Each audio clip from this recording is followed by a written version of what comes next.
प्रभात बच्चों, मैं आपकी हिंदी की अध्यापिका और आज हम हिंदी का पाठ 5 शुरू करने जा रहे हैं। इसका शीर्षक है अखबार में नाम।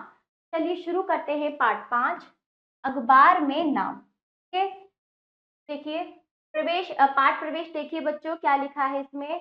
यह कहानी मनुष्य की उस मानसिकता की ओर इंगित करती है कि कभी कभी प्रसिद्धि पाने और नाम कमाने की अति महत्वाकांक्षा ने क्या वो मनुष्य सही और गलत में अंतर नहीं कर पाता। ऐसा ही कुछ कहानी के नायक गुरदास के साथ हो रहा है। आइए पढ़ते हैं कैसे। चलिए शुरू करते हैं। जून का महीना था, दोपहर का समय था और कड़ी धूप, है ना। ड्रिल मास्टर जो परेड कराते हैं, है ना, जो परेड कराते हैं ड्रिल मास्टर कहलाते हैं। ठीक है, ड्रिल मास्टर साहब ड्रिल करा रहे, है ना, ड्रिल करा रहे थे। क्या थी, जून का महीना था, दोपहर क्या बहुत ज्यादा गर्मी हो रही थी, कड़ी धूप थी, ऐसे में ड्रिल करा रहे थे ड्रिल मास्टर। देखिए फिर क्या हुआ, मास्टर साहब ने लड़कों को एक लाइन में खड़े होकर डबल मार्च करने का ऑर्डर दिया, यानी डबल चक्कर लगाने का ऑर्डर दिया। लड़कों की लाइन ने मैदान का एक चक्कर पूरा कर दूसरा आरंभ किया था कि अनंत राम गिर पड़ा, है ना। इतनी गर्मी हो रही थी, इतनी धूप हो रही, तो वो गिर पड़ा, उसे चक्कर आ गए, उसकी तबीयत खराब हो गई। मास्टर साहब ने पुकारा हॉल्ट, लड़के लाइन में बिखर गए, है ना। तो उन्होंने फिर कहा कि मास्टर साहब ने उनको ऑर्डर दिया कि देखो क्या हुआ, फिर सब सब इस तरह से बिखर गए। मास्टर साहब और दो लड़कों ने मिलकर अनंत को उठाया और बरामदे में ले गए। मास्टर साहब ने एक लड़के को दौड़कर पानी लाने को कहा। दो तीन लड़के स्कूल की कॉपियां लेकर अनंत की हवा करने लगे। मतलब क्या होगा, अनंत को क्या हवा देने लगे, उसे गर्मी लग रही थी जिसकी वजह से उसकी तबीयत खराब हो गई, है ना। अनंत के मुंह पर पानी के छींटे मारे गए। उसे होश आते आते हेड मास्टर साहब भी आ गए, है ना, जो वहां के हेड मास्टर थे वो भी आ गए और अनंत राम के सिर पर हाथ फेर कर पुचकार कर उन्होंने उसे तसल्ली दी। हेड मास्टर ने आगे देखिए क्या होता है।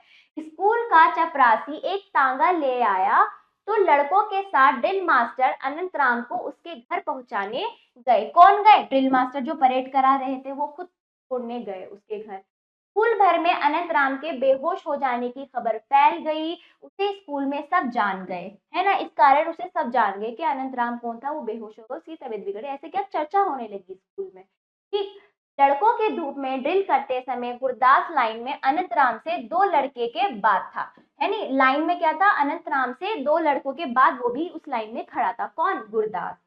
ठीक, यह घटना हो जाने के बाद वह सोचता रहा अगर अनंतराम की जगह वही बेहोश होकर गिर पड़ता, उसी तरह ही उसे चोट आ जाती तो कितना अच्छा होता, आह भरकर उसने सोचा।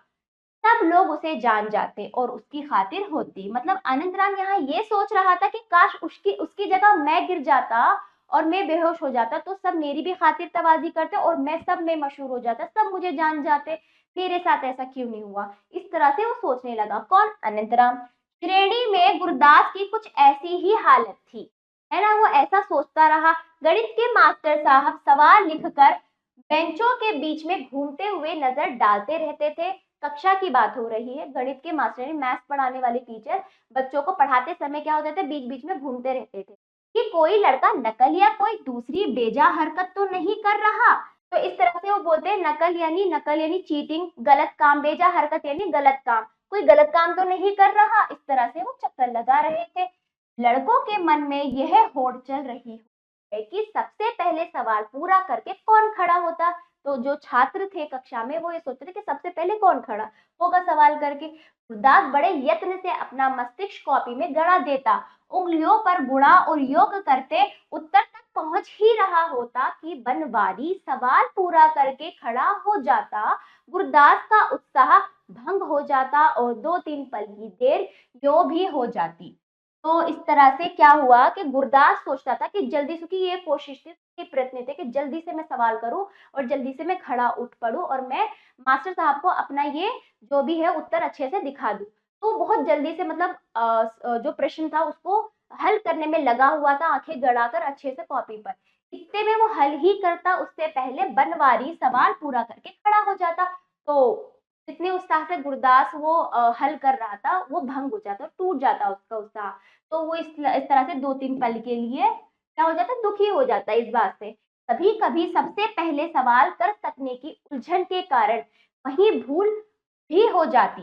यानी कि कभी कभी क्या होता था, सवाल जल्दी करने के कारण क्या होता था, जो सवाल जो प्रश्न होता था उसको हल करने के कारण गलती भी हो जाती थी, है ना। मास्टर साहब शाबाशी देते तो बनवारी और खन्ना को, और डांटते तो खलीफ और महेश का ही नाम लेकर। मतलब फिर वो सोचता कि मास्टर साहब शाबाशी किसे देते, बनवारी और खन्ना को, और डांटते थे किसे, खलीफ और महेश का नाम लेकर। खलीफ और महेश ना केवल कभी सवाल पूरा करने की चिंता करते बल्कि उसके लिए लज्जित भी ना होते। तो खलीफ और महेश ऐसे ऐसे छात्र थे, उनको जो ना तो वो किसी भी प्रकार का प्रश्न या सवाल हल करते थे, और यदि उनमें डांट पड़े थे तो उनको उनको हंसी आती थी, उनको शर्म नहीं आती थी, उनको मजा आता था, उनको फर्क ही नहीं पड़ता था। ठीक है। नाम जब कभी लिया जाता तो बनवारी, खन्ना, खलीफ और महेश का ही। तो गुरदास कहता है कि नाम कभी अच्छे कामों के लिए, बुरे कामों के लिए इन चारों का नाम लिया जाता था, फिर गुरदास बेचारे का कभी नहीं। गुरदास बेचारे का मतलब गुरदास ना तो मेरा कभी कक्षा में अच्छे काम के लिए नाम लिया जाता, ना बुरे काम के लिए नाम लिया, किसी तरह से कोई मेरा नाम ही नहीं लेता, इस तरह से मुझे कोई नहीं जानता, उसको इस बात का दुख था। गुरदास सोचता चाहे मैं गलती पे गलत करूं, कुछ भी करूं, पर मेरा नाम लिया जाए, कोई इसका नाम नहीं लेता था। तो उसका ये था कि मैं चाहे गलत काम करूं पर मेरा नाम लिया जाए। तो इसके मन में ये विचार चल रहे थे। ऐसी ही हालत व्याकरण और अंग्रेजी की क्लास में भी होती। कुछ लड़के पढ़ाई लिखाई में बहुत तेज होने की प्रशंसा पाते, और कुछ डांट डपट के प्रति निर्दर्द होने के कारण बेंच पर खड़े कर दिए जाने से लोगों की नजर में चढ़कर नाम कमा लेते। गुरदास बेचारा दोनों तरफ से बीच में रह जाता। तो इस तरह से क्या होता था, कक्षा में कुछ तो क्या होता था, प्रशंसा अच्छे काम के लिए, अपनी लिखाई पढ़ाई के लिए अपना नाम कमाते, तो कोई कोई डांट डपट की वजह से अपना नाम कमाते थे। तो गुरदास बेचारा बीच में था इन दोनों के, उसका कभी किसी भी चीज में नाम नहीं आया। ठीक है। फिर आगे बच्चों इतिहास में गुरदास की विशेष रुचि थी, है ना। इतिहास में उसका मन, इस इतिहास विषय में उसका बहुत मन था गुरदास का। शेरशाह सूरी, खिलजी की चढ़ाइयों और अकबर के शासन के वर्णन, है ना, वर्णन उसके मस्तिष्क में सचित्र होकर चक्कर काटते रहते। वैसे ही शिवाजी के अनेक किले जीतने के वर्णन भी। वह अपनी कल्पना में अपने आप को शिवाजी की तरह ऊंची नोकदार पगड़ी पहने, छोटी दाढ़ी रखे और वैसा ही चोगा पहने, तलवार लिए सेना के आगे घोड़े पर सरपट दौड़ता चला जाता देखता। सरपट यानी बहुत तेजी से दौड़ता, अपने आप को शिवाजी की तरह समझता था। मतलब अपनी जो कल्पनाओं में वो इस तरह से क्या होता था, इतिहास के सारे सचित्र वर्णन वो उसको अच्छे से याद थी, सारी कहानी इतिहास की। तो वो अपने आप को शिवाजी की भांति समझता था, शिवाजी का जो स्वरूप था। ये बच्चों, चोगा का मतलब होता है, जो चोगा है ये रहा, ये होता है ढीला कुर्ता। चोगा का अर्थ होता है ढीला कुर्ता। ठीक। इतिहास को यो मनस्त कर लेने का, इतिहास में स्वयं समा जाने पर भी गुरदास को इन महत्वपूर्ण घटनाओं की तारीखें और सन याद ना रहते। तो क्या होता था, मनस्त, मनस्त का अर्थ होता है बच्चों याद या कंठस्थ कर लेना। इतिहास को जबकि उसने, जैसे कि बताया जा रहा है चित्रित रूप में, उसको इतिहास बहुत अच्छे से याद था, कहानियां उसको याद थी, लेकिन उन महत्वपूर्ण घटनाओं की तिथि उसको याद नहीं रहती थी, क्योंकि गुरदास के काल्पनिक ऐतिहासिक चित्रों में तारीखों और सन का कोई स्थान ना था। यानी कि इतिहास से संबंधित जितने भी घटनाएं थी उनमें जो था क्या, तारीख और सन को केवल उनको छोड़कर बाकी सब इसे याद रहता था, तारीख सन समय इसको याद नहीं रहता था। परिणाम यह होता था कि इतिहास की क्लास में भी गुरदास की महत्वाकांक्षा उसके छोटे से हृदय में इतिहास के अतीत के बोझ के नीचे दबकर खिसकती रहती जाती। तो इस तरह से क्या होता कि उसको इतना सब कुछ आने के बावजूद भी, तो इतिहास के विषय में जब समय लगता था, इतिहास का घंटा लगता था, उसमें भी उसकी कोई भी क्या, उसकी अच्छी परफॉर्मेंस नजर नहीं आती थी, महत्वाकांक्षा नजर नहीं आती थी, दबकर रह जाती थी। ये इतिहास का थोड़ी सी जो जानकारी उसको रहती थी।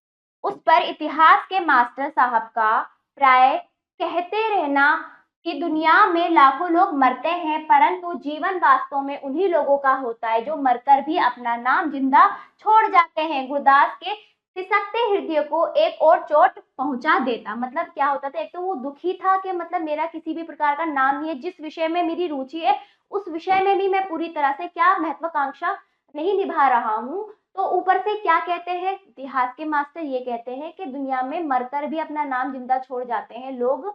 उनका मतलब, इनका कहने का ये मतलब है, जीवन वास्तव में उन्हीं लोगों का सफर है जो मरने के बाद भी अपना नाम छोड़ जाते हैं, जो कि गुरदास का कहीं भी कहीं से नाम नहीं था। उसका ना तो अच्छे कामों में था ना बुरे कामों में था।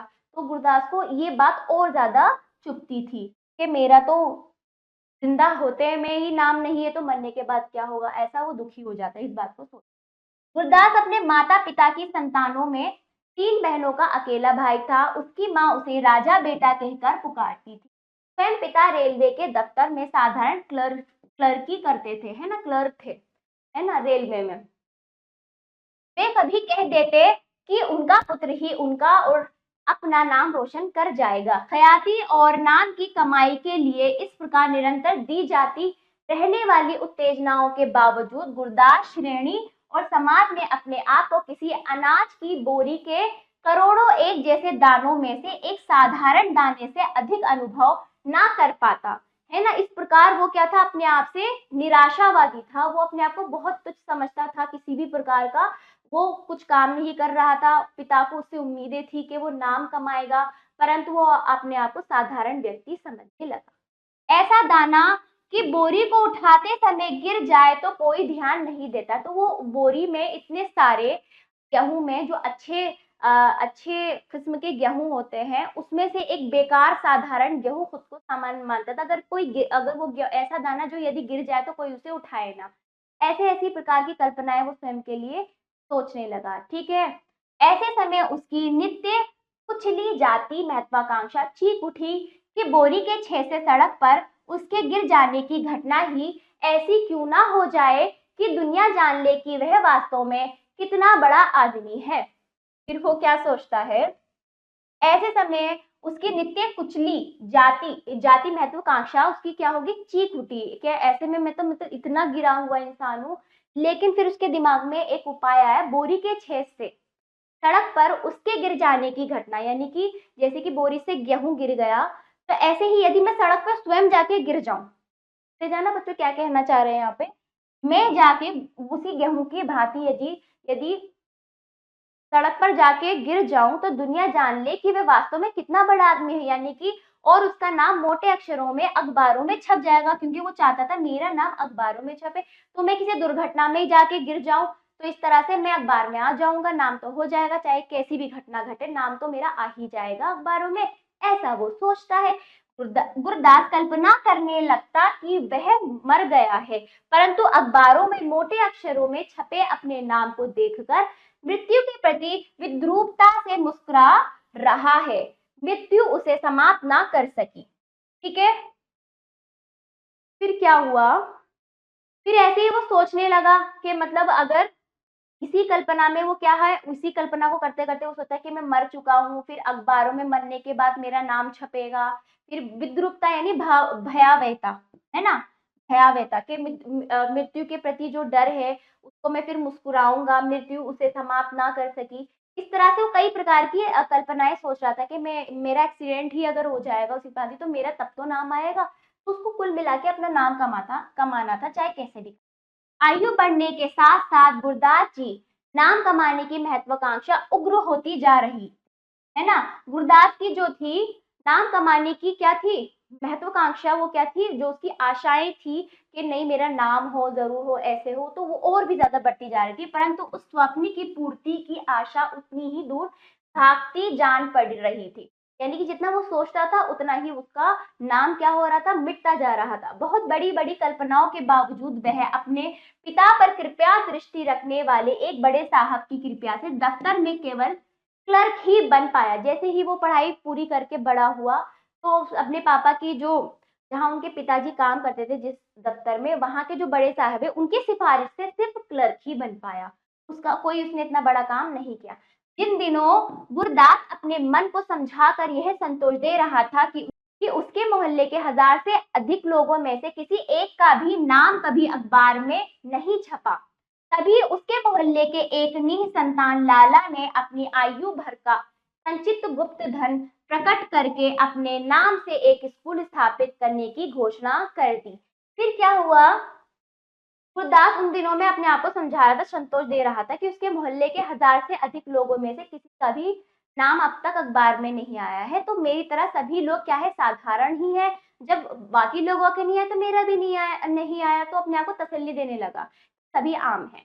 ऐसे में क्या हुआ कि उनके मोहल्ले के एक निसंतान, यानी जिसकी संतानें, जिसके पुत्र पुत्री बच्चे नहीं होते, निसंतान उन्हें कहते हैं, अपने बच्चे नहीं होते, है ना, निसंतान। लाला ने अपना धन निकाल कर वो अखबार में छपवाया कि इस धन से मैं क्या बनवाऊंगा, स्कूल बनवाऊंगा, स्कूल स्थापित करवाऊंगा। तो इस तरह से वो अपना ये दान करते हुए अखबार में छपवाते हैं यह संदेश। लाला जी का अखबार में केवल नाम ही प्रशंसा सहित नहीं छपा, उनका चित्र भी छपा। गुरदास आह भरकर रह गया। मतलब फिर गुरदास को दुख हुआ कि देखो हमारे मोहल्ले से भी अब किसी एक बंदे का नाम आ गया अखबार में। फिर उसको बहुत दुख हुआ, कहाँ वो इस अपने आप को संतुष्टि दे रहा था कि नहीं, बाकी लोगों का भी मतलब नाम नहीं आया। साथ ही अखबार में नाम छपवाकर नाम कमाने की आशा की बुझती हुई चिंगारियों पर राख की एक और तह पड़ गई, है ना। कहाँ वो अपने आप को तसल्ली दे रहा था, ऐसे में नाम आ गया, मोहल्ले के ही किसी आदमी का, लाला जी का नाम आ गया सहित अपने। तो फिर उसको बहुत ज्यादा दुख हुआ। फिर उसकी जो वो थी ना कामना, जो उसकी आशाएं बुझती हुई तो थी, ऊपर से उसमें एक और राख की तह पड़ गई, उसे बहुत बुरा लगा। गुरदास ने मन को समझाया कि इतना धन और यश तो केवल पूर्व जन्म के कर्मों के फल से ही पाया जा सकता है। इस जन्म में तो ऐसे अवसर और साधन की कोई आशा उस जैसे के लिए नहीं हो सकती थी। तो फिर उन्होंने सोचा काश मेरे पास भी इतना पैसा होता तो मैं भी ऐसा कुछ करता, मेरा भी नाम आता। लेकिन इतना धन और इतना यश पाने के लिए मतलब कर्मों के फल अच्छे होने चाहिए, ठीक है। इस जन्म में तो ऐसा अवसर और साधन मेरे पास तो नहीं है। फिर वो कहता है कि इतना धन और यश पाने के लिए हमारे कर्म अच्छे होने चाहिए। इस जन्म में तो मैं मतलब ऐसा अवसर साधन की कोई आशा उस जैसे के लिए, मैं इतने धन और इतना नाम, इतनी फेम, है ना, इतनी प्रशंसा के काबिल नहीं।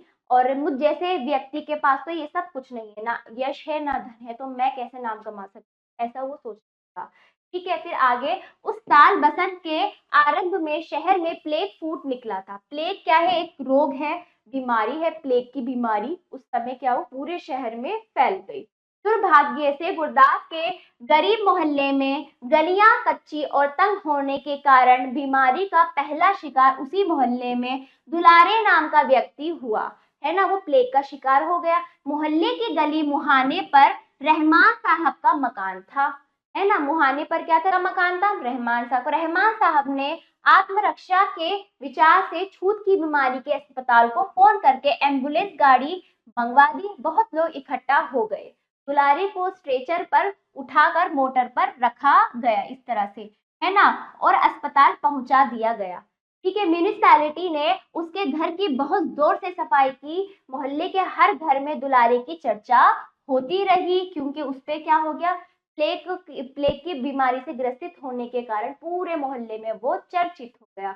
गुरदास संध्या यानी शाम के समय थका मांदा झुंझलाया हुआ दफ्तर से लौट रहा था। भीड़ में से अखबार वाले ने पुकारा, आज शाम का ताजा खबर, नाहर मोहल्ले में प्लेग फूट निकला, आज की खबरें पढ़े, है ना, आज की खबरें पढ़िए। तो इस तरह से अखबार वाला कहता हुआ जा रहा था, आज की ताजा खबर, नाहर मोहल्ले में प्लेग फूट निकला, आज की खबरें पढ़िए। अखबार में अपने मोहल्ले का नाम छपने की बात से गुरदास सिहर उठा, है ना, उसके मस्तिष्क चमक गया। ओह, दुलारे की खबर छपी होगी। अखबार प्राय वह नहीं खरीदता था, परंतु अपने मोहल्ले की खबर छपी होने के कारण उसने 2 रुपए खर्च कर अखबार ले लिया। सचमुच दुलारे की खबर पहले पृष्ठ पर ही थी। लिखा था, बीमारी की रोकथाम के लिए सावधान, और फिर दुलारे का नाम। और उसकी खबर ही नहीं, स्ट्रेचर पर लेटे हुए घबराहट में मुंह खोले हुए दुलारे की तस्वीर भी थी। गुरदास ने पढ़ा कि बीमारी का इलाज देर से आरंभ होने के कारण क्या हुआ, फिर दुलारे की अवस्था चिंताजनक थी, मतलब उसकी जो हालत थी, मतलब बहुत ज्यादा, उसे देखकर उसे क्या हुआ, दुख हुआ। फिर ख्याल आया, इस आदमी का नाम अखबार में छप जाने की क्या आशा थी, पर छप ही गया, अपना अपना भाग्य है। मतलब यहाँ पर वो ये नहीं देख रहा कि किस कारण, किस वजह से उसका अखबार में नाम आया, पर उसको इस बात से संतुष्टि थी कि ये किस्मत में इसकी मतलब बहुत अच्छी किस्मत है, इसका अखबार में नाम आ गया। ऐसा कौन सोचने लगा? यह सोचने लगा। ठीक है। एक गहरी सांस लेकर गुरदास ने सोचा, दुलारी की अवस्था चिंताजनक होने की बात से दुख भी हुआ। फिर ख्याल आया, देखो मरते मरते नाम ही कर गया है ना। मरते तो सभी है, पर यह बीमारी की मौत फिर भी अच्छी है। ख्याल आया कि नाम तो जिसका छपना था छप गया, अब सबका नाम थोड़ी ही छप सकता है। खैर, दुलारे अगर बन ना पाया तो अखबार में नाम छप जाने का फायदा उसे क्या हुआ। मजा तो जब है कि बेचारा बच जाए और अपनी तस्वीर वाले अखबार को अपनी कोठरी में लटका ले। यहाँ वो कहता है कि दुलारा चलो उसकी जो हालत थी चिंताजनक थी, दुखी है, पर उसका नाम तो छपा। ऐसे तो सभी बीमार हो गए, लेकिन इसका नाम छप गया तो ये खुशकिस्मत है। लेकिन अगर ये इसके जीवित नहीं रहा तो फिर ये अपनी ये खुशी कैसे देख पाएगा कि इसका तस्वीर चित्र सहित नाम छपा है। ऐसी ऐसी मतलब ऐसी ऐसा नाम किस काम का, ऐसा वो सोचने लगा, ऐसा नाम किस काम का यदि वो जीवित ना हो। फिर गुरदास को होश आया तो उसने सुना, इधर से संभालो, ऊपर से उठाओ, कूल्हे में बहुत जोर से दर्द हो रहा था। वह स्वयं उठ ना पा रहा था, लोग उसे उठा रहे थे। हाय हाय माँ, उसकी चीखें निकली जा रही थी। लोगों ने उठाकर उसे एक मोटर में डाल दिया। अस्पताल पहुंचकर उसे समझ में आया कि वह बाजार में एक मोटर के धक्के से गिर पड़ा था। मोटर के मालिक एक शरीफ वकील साहब थे। तो क्या हुआ, वो ऐसा सोचता हुआ जा रहा था, इतने में देखा कि उसका एक्सीडेंट हो गया सड़क दुर्घटना में। तो फिर लोग उसे उठा रहे थे, तब उसे होश आया। तो जिससे उसका एक्सीडेंट हुआ वो कौन थे? शरीफ वकील साहब थे। ठीक है। उस घटना के लिए बहुत दुख प्रकट कर रहे थे। कौन? वो वकील जिसे वो मतलब दुर्घटना घटी। एक बच्चे को बचाने के प्रयत्न में मोटर को दाईं तरफ जल्दी से मोड़ना पड़ा। उन्होंने बहुत जोर से हॉर्न भी बजाया और ब्रेक भी लगाया, पर ये आदमी चलता चलता अखबार पढ़ने में इतना मगन था कि उसने सुना ही नहीं। तो कौन था? गुरदास क्या था? अखबार पढ़ता हुआ जा रहा था, उसी की खबर सुनते हुए इतने में उसका एक्सीडेंट हो गया। उसने हॉर्न वॉर्न कुछ नहीं सुना, और जो वकील साहब थे एक बच्चे को बचाने के चक्कर में गुरदास से इनकी वो हो गई, वो गुरदास से भिड़ गए। ठीक है।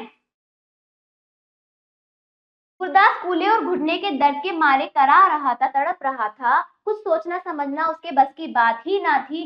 डॉक्टर ने गुरदास को नींद आने की दवा दे दी। वह भयंकर दर्द से बचकर सो गया।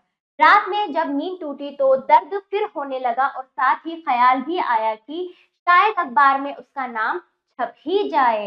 यानी कि सड़क दुर्घटना से संबंधित उसका नाम छप जाए, अब तो छप जाए, यही बात छप जाए। दर्द में भी एक उत्साह सा अनुभव हुआ और दर्द भी कम मालूम होने लगा। कल्पना में गुरदास को अखबार के पन्ने पर अपना नाम छपा दिखाई देने लगा। मतलब वो सपने देखने लगा, विचार करने लगा, काश मेरा नाम छप जाए, मेरा नाम छप गया, ये हुआ वो। तो अंदर ही अंदर वो इस दुख भरी घड़ी में भी खुश था कि मेरा नाम छप जाए। कल्पना करने लगा। सुबह जब अस्पताल की नर्स गुरदास के हाथ मुंह धुलाकर उसका बिस्तर ठीक कर रही थी, मोटर के मालिक वकील साहब उसका हालचाल पूछने आ गए। वकील साहब एक स्टूल खींचकर गुरदास के लोहे के पलंग के पास बैठ गए और समझाने लगे, देखो भाई, ड्राइवर बेचारे की कोई गलती नहीं थी। उसने तो इतने जोर से ब्रेक लगाया कि मोटर को भी नुकसान पहुंच गया। उस बेचारे को सजा भी हो जाएगी तो तुम्हारा क्या भला हो जाएगा। तुम्हारी चोट के लिए बहुत अफसोस है। हम तुम्हारे लिए 200-400 रुपए का भी प्रबंध कर देंगे। कचहरी में तो मामला पेश होगा ही, जैसे ही हम कहें तुम बयान देना, समझे। फिर क्या हुआ, जिस मोटर से इसका एक्सीडेंट हुआ उसके जो मालिक थे वो कौन थे? वकील साहब थे। तो वो समझाने आए कि देखो तुम जो है ना, ये मामला कचहरी तक मत लेके जाओ, कोर्ट वोट में लेके, तो हम यहाँ पे ही सुलझा लेते हैं। मैं तुम्हारी मदद कर दूंगा, सारी तुम्हारा इलाज करा दूंगा, पैसे दे दूंगा। तुम इस बात को यहीं पे खत्म करो। उस ड्राइवर की इतनी उसने जानबूझ के ये काम नहीं किया, ऐसे ऐसे को समझाने लगे। गुरदास वकील साहब की बात सुन रहा था, पर ध्यान उसका वकील साहब के हाथ में गोल मोल लिपटे अखबार की ओर था। रह ना सका तो पूछ बैठा, वकील साहब अखबार में हमारा नाम छपा है, हमारा नाम गुरदास है, मकान बाहर मोहल्ले में है। ठीक है। तो इस तरह से पता और नाम बताने लगा। वो उनकी बातों पे ध्यान नहीं था, उसका यह था कि हाथ में अखबार था तो मेरा भी नाम छप जाए, क्या मेरे इस अखबार में मेरा नाम छपा है। वो पूछने लगे, क्या इस अखबार में मेरा नाम छपा है। फिर वकील साहब की सहानुभूति में झुकी आंखें सहसा पूरी खुल गई। फिर क्या हुआ, ऐसे जब वकील साहब दुखी थे कि ये कोई केस ना कर दे, समझाने लगे, फिर एकदम से उनकी आंख खुल गई, वकील तो वकील है, उन्होंने फायदा उठाया, अखबार में नाम उन्होंने पूछा, चाहते हो छपवा दें? तो वो कहते हैं कि तुम्हें अखबार में नाम चाहिए, बाकी तुम्हें कुछ नहीं चाहिए? कि हाँ, मुझे अखबार में नाम चाहिए, तुम चाहते तो हम छपवा देंगे। हाँ साहब, अखबार में तो जरूर छपवाना चाहिए, आग्रह और विनय से गुरदास बोला है ना, वो उनसे आग्रह करने लगा, विनती करने लगा कि मेरा नाम छपवा दीजिए। अच्छा, एक कागज पर नाम पता लिख दो। वकील साहब ने कलम और एक कागज गुरदास की ओर बढ़ाते हुए, अभी नहीं छपा तो कचहरी में मामला पेश होने के दिन छप जाएगा, ऐसी बात है। तो इस तरह से उसको तसल्ली देते हुए कहते हैं कि तुम अपना पता बता दे दो, अपना नाम दे दो, अगर अब नहीं छपा तो कचहरी के बाद मामला जो हो जाएगा खत्म, तब हो जाएगा, ठीक है। गुरदास को लंगड़ाते हुए ही कचहरी जाना पड़ा अपना नाम छपाने के लिए। तो वो कहते हैं कि कचहरी के मामले के बाद तुम्हारा अखबार छपेगा, फिर वो जाता है लंगड़ाते हुए कचहरी। वकील साहब की टेढ़ी जिरह का उत्तर देना सहज ना था, है ना। आरंभ में ही उन्होंने पूछा, तुम अखबार में नाम छपवाना चाहते हो? जी हाँ, गुरदास को स्वीकार करना पड़ा, ठीक है। तो इस तरह से वकील साहब के जो उत्तर थे, टेढ़े मेढ़े उत्तर, उनके तो उसके देना की उसके बस की बात नहीं थी। उन्होंने सिर्फ यही पूछा, मुझे अखबार में नाम, तुम्हें अखबार में नाम चाहिए? उनके हाँ बिल्कुल चाहिए। उसने स्वीकार किया, हाँ मुझे अखबार में नाम चाहिए। तुम्हें उम्मीद थी कि मोटर के नीचे दब जाने वाले आदमी का नाम अखबार में छप जाएगा? तो इस तरह से वकील साहब ने फिर से उससे प्रश्न किया वहीं पर कचहरी में, क्या तुम्हें उम्मीद थी? कचहरी यानी कोर्ट कचहरी में ले गए, उससे पूछा गया क्या तुम्हें उम्मीद थी कि तुम चाहते थे मेरा एक्सीडेंट हो और मेरा नाम आए? तो उसने कहा जी हाँ। गुरदास को झिझका पर उसने स्वीकार कर लिया। अगले दिन अखबार में छपा, मतलब वो छप गया। तो वकील साहब ने ये कहा कि तुम जानबूझ के सामने आए थे अपना एक्सीडेंट करवाने, किसी की कोई गलती नहीं, तुम्हें उम्मीद थी कि तुम अखबार में नाम छपवाने की वजह से तुम ये एक दुर्घटना में आए। तो उसने जानबूझ के तो नहीं किया था, लेकिन वो झिझकते हुए कहता है हाँ मुझे अखबार में नाम चाहिए था इसलिए मैं आया। मोटर दुर्घटना में आहत, फिर क्या हुआ, उसका नाम छपा, क्या क्या हेडिंग छपी, मोटर दुर्घटना में आहत गुरदास को अदालत ने हर्जाना दिलाने से इनकार कर दिया। आहत के बयान से साबित हुआ कि अखबार में नाम छपवाने के लिए ही वह जानबूझकर मोटर के सामने आया था। फिर गुरदास ने अखबार से अपना मुंह ढक लिया। किसी को अपना मुंह कैसे दिखाता, बिना सोचे समझे कोई भी काम नहीं करना चाहिए। तो वकील तो अपने आप को बचाना चाह रहा था, क्यों उसको हर्जाना देना पड़ा कोर्ट कचहरी के फैसले में, लेकिन कोर्ट कचहरी में जाकर उसने ये कह दिया कि मुझे अपना नाम छपवाना था, इसलिए मैं जानबूझकर सड़क पर चल रहा था। तो वकील साहब बच गए हर्जाना देने से, कोर्ट कचहरी वालों ने को हर्जाना दिलाने से मना कर दिया, क्योंकि वो उसका फैसला था, वो जानबूझकर आया था। तो यही बात इसमें छप गई। तो मतलब ये क्या है, ये गलत बात है ना। अपना ये जो जिस तरह से ये संदेश अखबार में छपा है, इस बात से ये क्या है, कहीं भी मुंह दिखाने लायक नहीं रहा।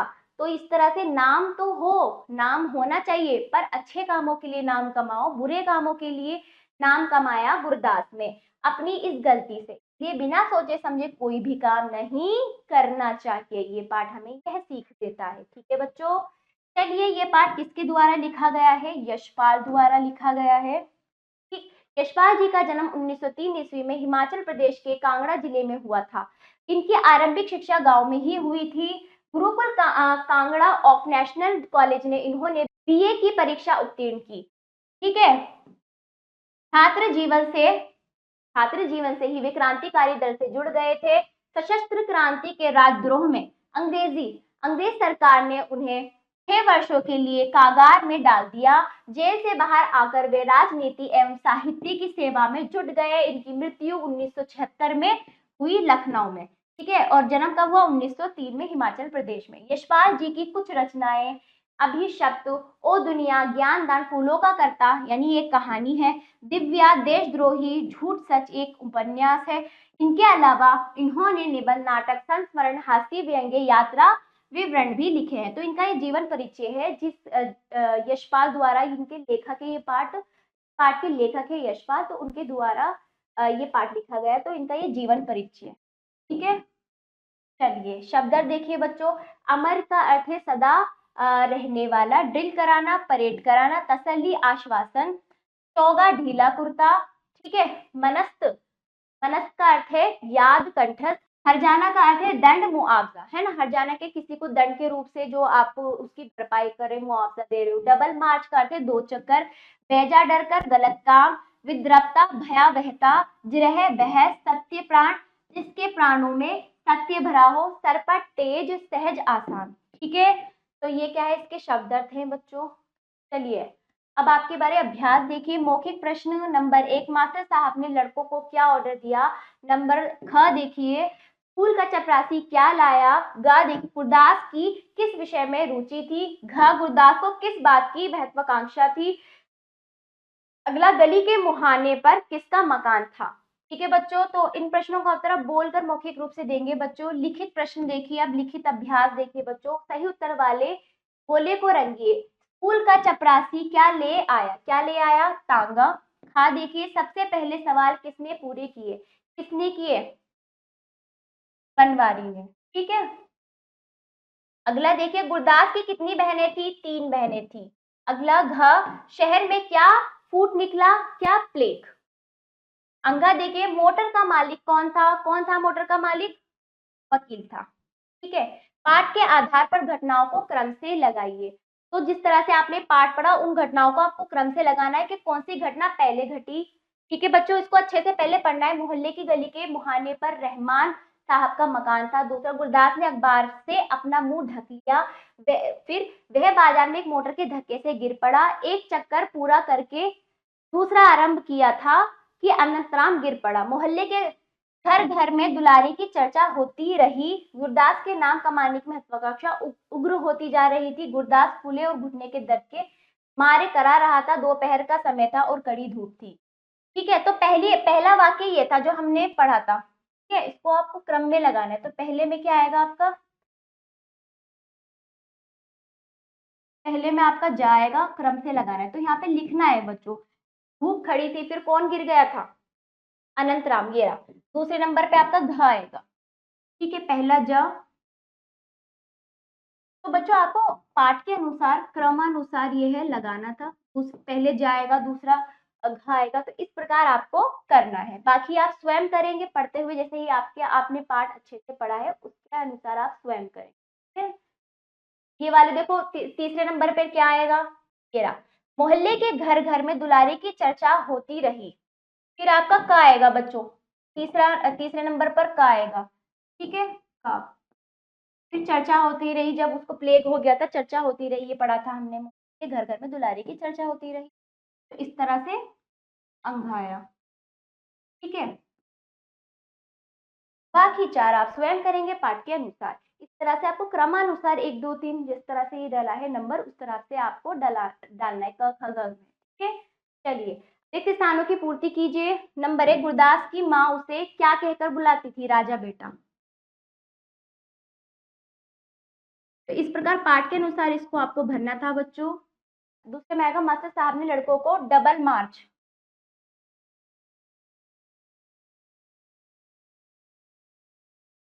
करने का ऑर्डर दिया। ठीक है, तो इस प्रकार हमने कर दिया। बाकी कार्य आप स्वयं करेंगे। तीन स्थान पाठ के अनुसार आप स्वयं करेंगे। अगला देखिए, अभ्यास 5, निम्नलिखित प्रश्नों के उत्तर दीजिए। क, अनंतराम का नाम पूरे स्कूल में कैसे मशहूर हो गया। ख, बनवारी और खन्ना को मास्टर साहब हमेशा शाबाशी क्यों देते थे।